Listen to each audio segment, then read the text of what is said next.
Callejón del Muerto, la leyenda de un alma en pena.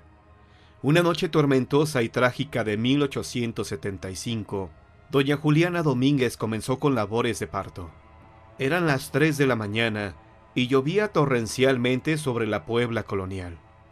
Sin embargo, el tiempo apremiaba, por lo que su esposo, don Anastasio Priego, un acaudalado hombre de la ciudad, no dudó en tomar su sombrero, su capa y su espada para ir en busca de doña Simonita, la partera.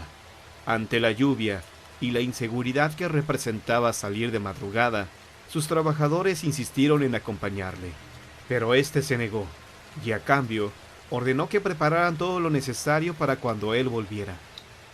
Ya de camino, don Anastasio tomó rumbo hacia la parroquia de Analco, que por aquellos tiempos también era panteón, y cruzó entre el lodo hacia la calle de Santo Tomás, hoy 5 Oriente, alumbrado solo con una lámpara de aceite.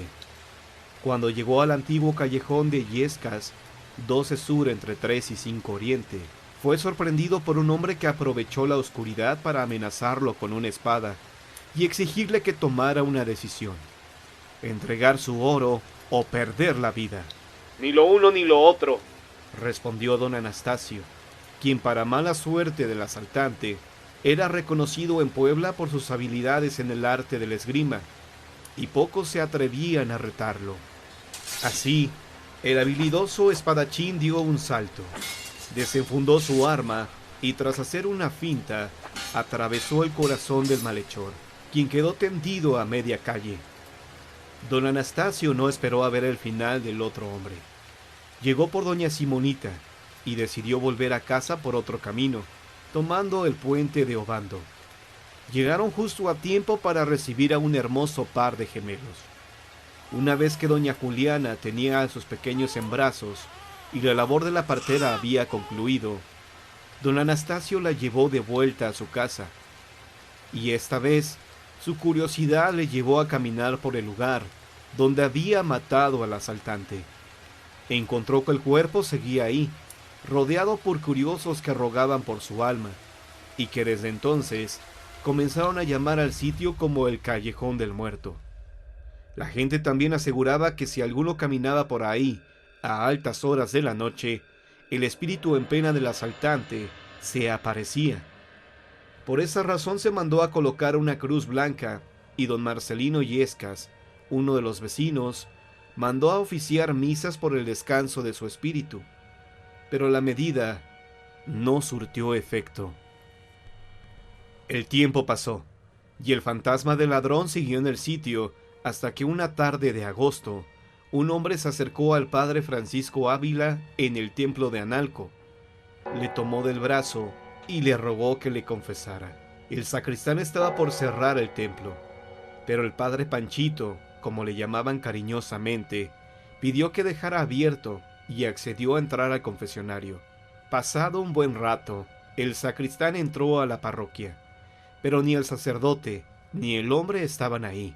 Al día siguiente, el clérigo faltó a su habitual misa de 7 de la mañana, lo que llevó al sacristán y al párroco de la iglesia hasta la casa del padre Francisco, a quien encontraron gravemente enfermo de tifoidea y sumamente alterado. Entonces el párroco decidió confesar al sacerdote, quien aseguró que había dado la absolución a un hombre muerto desde hacía mucho tiempo, que venía con permiso de Dios a buscar perdón y descanso eterno. Al día siguiente el sacerdote murió por la impresión de haber visto desaparecer a tal hombre luego de recibir el indulto, pero su acción terminó con la pena de aquel asaltante, que no volvió a aparecerse más, aunque el lugar de su fallecimiento siguió conociéndose como el Callejón del Muerto. El Callejón del Ahorcado, después el Rincón del Diablo. En la calle Gerardo Suárez del centro de Guadalajara se encuentra la Secretaría de Turismo. Este edificio es de los más antiguos y guarda una historia macabra, pues ahí hace cientos de años fue el punto de reunión de un grupo de adoradores del diablo. Lo irónico que es muy cerca de ahí, por la calzada Independencia, por el norte hacia la calle Juan Manuel, por el poniente hasta Belén y por el sur hasta cruzar por Hidalgo, se encontraba el convento Santa María de Gracia, hogar de las monjas. La maestra de las novicias, con solo asomarse por la ventana de su habitación, podía observar el callejón que hasta ese momento era conocido como el del muerto. En ese callejón ajusticiaron a un hombre de apellido Lemus por adulterio. Gente que pasaba por ahí de noche llegaba a ver su fantasma. La visión era horrible, pues el hombre colgado pedía ayuda y la gente, en lugar de detenerse a regalarle una oración, salía corriendo. Las cosas se empeoraron una noche, cuando en una casa ubicada a un costado del convento, llegó una secta de adoradores del diablo. Todas las noches se reunían ahí para dar rienda suelta a sus desenfrenados y blasfemos rituales. La monja se asomó por la ventana y observó que en el patio de la casa habían colocado un altar con 4 velas negras sobre 4 cráneos. Había copas con extraños brebajes. Había un Cristo de marfil que era azotado y escupido por los integrantes de esta secta. Los adoradores del diablo tenían un cuadro de Lucifer adornado con joyas. La monja rápidamente dio aviso a la Madre Superiora, la cual acudió a su habitación y se asomó por la única ventana que daba a la calle. Se alarmó con lo que vio y dio aviso al obispo de Guadalajara a través de su mayordomo. A la mañana siguiente la Santa Inquisición se preparó para actuar. Esperó a que cayera la noche y cuando los integrantes de esta secta ingresaron a la casa, cuya fachada no decía nada, ingresaron para capturarlos. Se dio una pelea fuerte entre satanistas e inquisidores, pero al final estos vencieron. Los integrantes de esta secta fueron llevados ante la Santa Inquisición y su paradero final fueron las mazmorras donde pagaron caro sus actos sacrílegos. La casa de los adoradores del diablo quedó abandonada por años y el callejón del ahorcado cambió su nombre al Rincón del Diablo, porque decía la gente que enfrente de este lugar se aparecía el mismísimo príncipe de las tinieblas. La gente trataba de evitar pasar por ahí de noche y en caso de que no tuvieran opción, lo hacían rezando. Con el paso del tiempo el convento cerró sus puertas y en este lugar donde se encontraba el Rincón del Diablo se colocaron estatuas de niños, fuente de los niños miones, con la creencia que con su presencia ahuyentarían al maligno. El Callejón del Muerto en la Ciudad de México. Corría el año de 1600 y a la capital de la Nueva España continuaban llegando mercaderes, aventureros y no pocos felones, gente de rompe y rasga que venían al Nuevo Mundo con el fin de enriquecerse como lo habían hecho los conquistadores. Uno de esos hombres que llegaba a la capital de la Nueva España con el fin de dedicarse al comercio fue don Tristán de Alcúcer, que tenía un negocio de víveres y géneros en las islas Filipinas, pero ya por falta de buen negocio o por querer abrirle buen camino en la capital a su hijo, arribó cierto día de aquel año a la ciudad. Después de recorrer algunos barrios de la antigua Tenochtitlán, don Tristán de Alcúcer se fue a radicar en una casa de medianía allá por el rumbo de Tlatelolco, y ahí mismo instaló su comercio que atendía con la ayuda de su hijo, el cual tenía el mismo nombre, un recio mocetón de buen talante y alegre carácter. Tenía este don Tristán de Alcúcer a un buen amigo y consejero, en la persona de su ilustrísima, el arzobispo don Fray García de Santa María Mendoza, quien solía visitarlo en su comercio para conversar de las cosas de las Filipinas y la tierra hispana, pues eran nacidos en el mismo pueblo. Ahí platicaban al sabor de un buen vino y de los relatos que de las islas del Pacífico contaba el comerciante.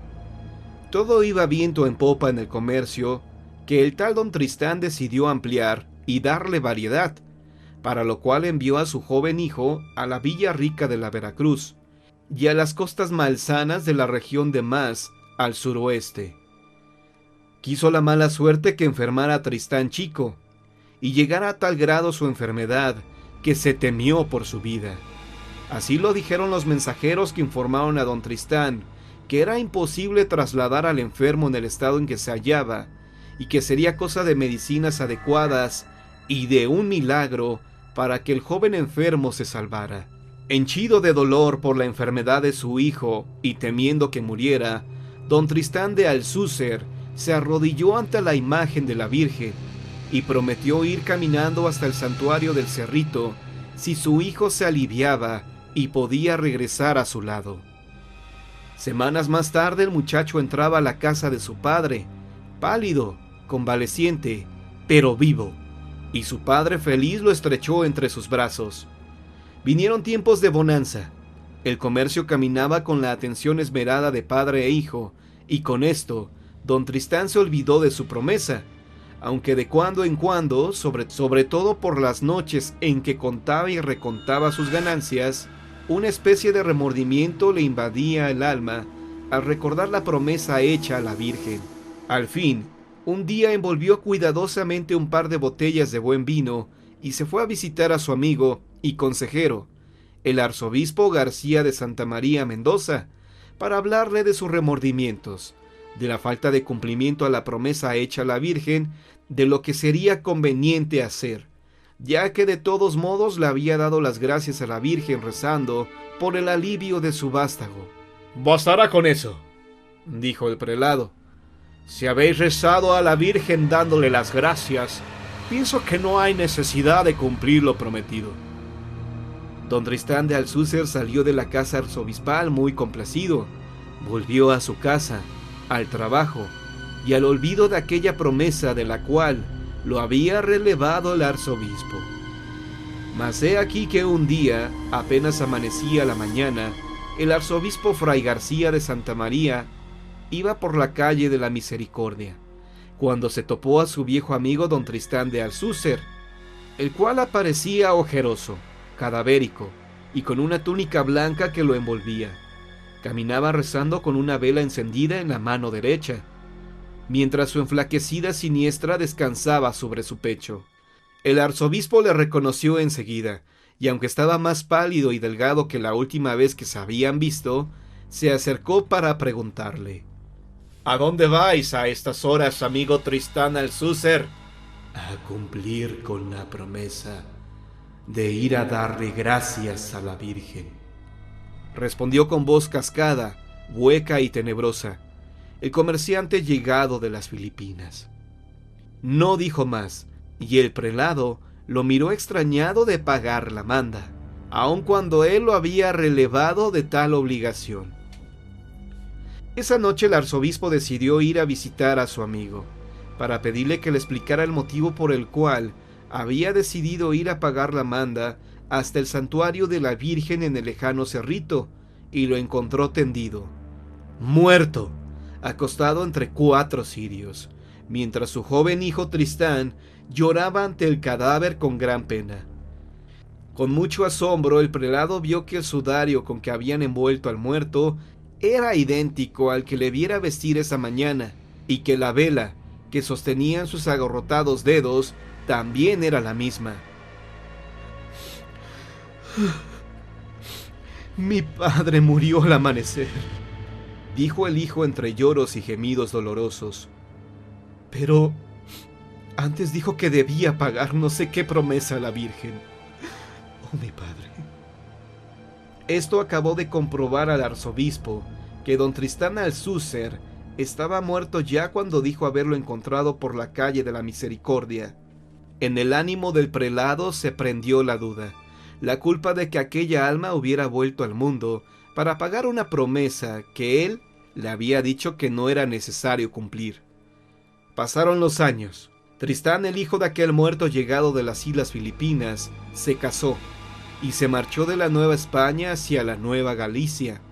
Pero el alma de su padre continuó hasta terminado el siglo deambulando con una vela encendida, cubierto con el sudario amarillento y carcomido. Desde aquel entonces el vulgo llamó la calle de esta historia el Callejón del Muerto. Es la misma que andando el tiempo fuera bautizada como calle República Dominicana. Aquí se respira el miedo.